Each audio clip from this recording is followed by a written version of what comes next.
Nabi mengatakan akan dibawa roh sampai di pintu langit yang pertama. Siapa orang yang datang nih? Busuk sangat baunya.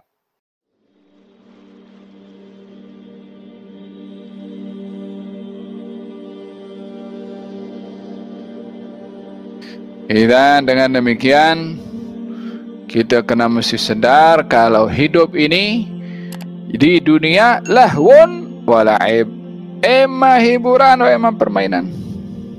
Maksudnya banyak hal-hal yang membawa kita kepada berhibur dan bermain yang melalaikan kita daripada mendapatkan ganjaran di negeri akhirat.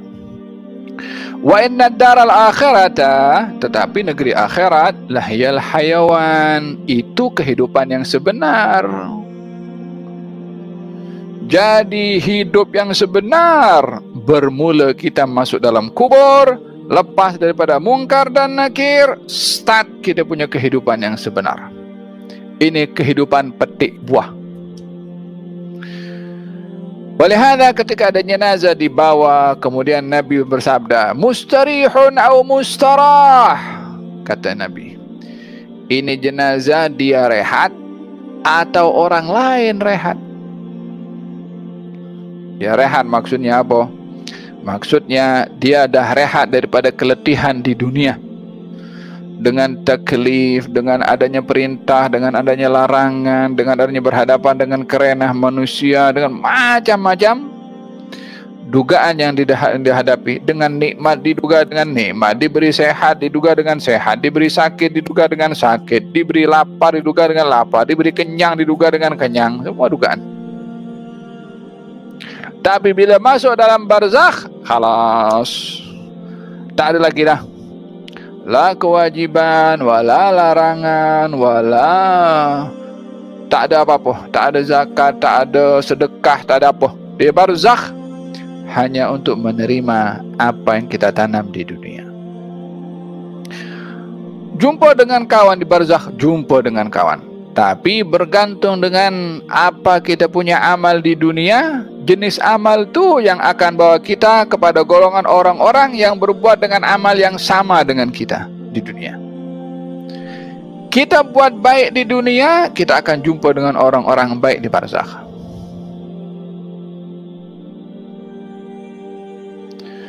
Orang yang berbuat maksiat di dunia, dia akan jumpa dengan orang-orang bermaksiat di barzakh. Ini yang akan membawa kita dihimpunkan dengan siapa di barzakh bergantung dengan jenis amal apa yang kita buat di dunia. Faham dong? Jiran kita orang baik, kanan kiri depan belakang jiran semua baik. Kalau kita tak baik, kita di barzakh pun akan kumpul dengan orang tak baik. Jiran kita di dunia semuanya tak baik, contohnya kita orang baik, masuk barzakh jumpa dengan orang baik. Dengan jenis amal apa kita buat, itu yang akan digolongkan dengan orang-orang yang beramal dengan amal yang sama dengan yang kita lakukan. La ilaha illallah. Assalamualaikum da ayyuhat arwahul faniyah. Baginda bersabda, kalau orang jenazah lalu, ini orang rehat atau orang lain rehat. Kalau rehat maknanya ini orang baik, masuk dalam kubur dia rehat. Oh, malam pertama di kubur, seronok luar biasa. Walihada di dalam hadis, kalau orang jenazah itu sedang dibawa oleh orang-orang yang nak menghantar ke kubur, kalau dia orang baik katanya, qaddimuni, qaddimuni, segerakan aku, jangan lama-lama, cepat bawa, cepat. Kita tak dengar yang bagi tahu kepada kita kalau mayit itu bercakap. Ini belum lagi proses mungkar dan nakir, belum lagi. Ruhnya mayit itu dia follow, dia ikut, dia tahu apa yang berlaku kepada jasad, karena proses soalan mungkar dan nakir menunggu jasad masuk dalam kubur dulu. Sementara ruh keluar daripada tubuh badan dah tahu tempatnya di mana. Kenikmatan yang akan didapat tu dia dah sedang menunggu-nunggu. Bermula daripada ruh itu keluar, Ruh keluar daripada tubuh manusia, akan diangkat oleh sekian ramai malaikat sampai ke langit yang pertama, diketuk pintu langit yang pertama oleh malaikat. Penjaga pintu langit mengatakan, siapa ini? Alangkah wanginya bau orang yang kamu bawa ini, siapa dia?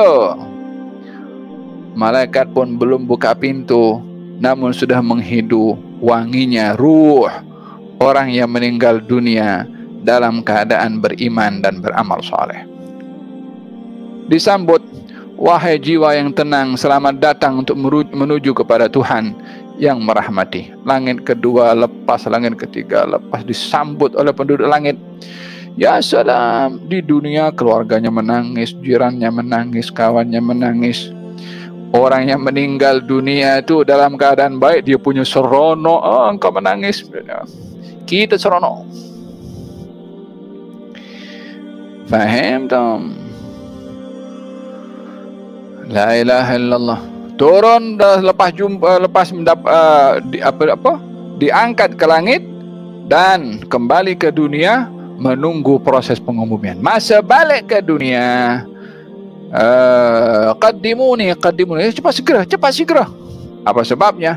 Dia sudah disambut. Dia sudah tahu kedudukannya di mana. Buat apa nak tunggu lama-lama sementara proses soal mungkar dan nakir, dan untuk mendapatkan nikmat kubur ni tinggal masuk ke liang kelahat, tanya soal mungkar dan nakir, lepas itu diseronok. Oleh sebab itu tak mau lama-lama. Walihada tidak digalakkan mayit bila mana meninggal dunia ditunda lama-lama, segera. Faham tu. Tapi kalau dia orang yang maksiat, bawa ke atas selamat, tetap ruh akan dibawa proses macam tu. Nabi mengatakan akan dibawa roh sampai di pintu langit yang pertama. Siapa orang yang datang ni? Busuk sangat baunya, sehingga langit pertama pun tidak mau dikotori dengan bau busuk jiwa orang yang bermaksiat di dunia, yang meninggal dunia. Tolak, tak lepas pun. La ilaha illallah. Dia dah tahu nasibnya juga. Dia pun akan tengok jasadnya. Dia kata, mau nak kebuah ke mana? Balikkan aku. Tak mau dikebumikan. Pasal apa? Dia tahu proses azab akan dikenakan kepada dia setelah soal mungkar dan nakir juga. Faham tom?